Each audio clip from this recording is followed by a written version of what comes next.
Concernant le financement direct maintenant, donc là on va faire appel au financement direct, il y a plusieurs types.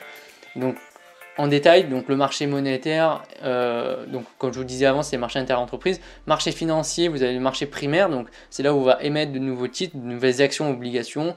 Et marché secondaire, c'est le marché de l'occasion, c'est là où on va revendre, on va revendre les titres qu'on a achetés sur le marché primaire. Un titre, c'est quoi? C'est tout simplement des actions ou des obligations. Donc les actions, c'est les parts d'entreprise en fait. On va acheter une partie d'entreprise, on peut être convié au comité de direction et on va toucher des dividendes justement sur les bénéfices qui sont réalisés à la hauteur de notre participation à l'entreprise.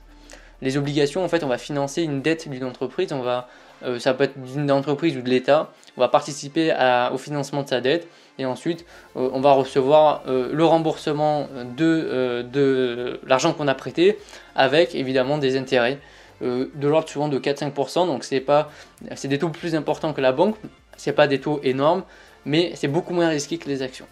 Donc ça c'est ce qu'on appelle un titre. Et donc on parle aussi de capitalisation boursière. Souvent on dit une entreprise vaut tant de millions, tant de milliards. En fait c'est tout simplement la valeur d'une entreprise, la valeur on va dire de l'ensemble de ses actions qui sont sur le marché. Donc on a le cours d'une action, c'est la valeur d'une action.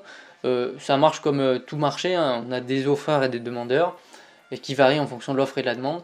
Et évidemment la capitalisation boursière dépend du nombre d'actions qu'on a émises sur le marché qui sont vendues. Donc une entreprise peut mettre 10% de son capital en bourse, comme il peut mettre 80% de son capital.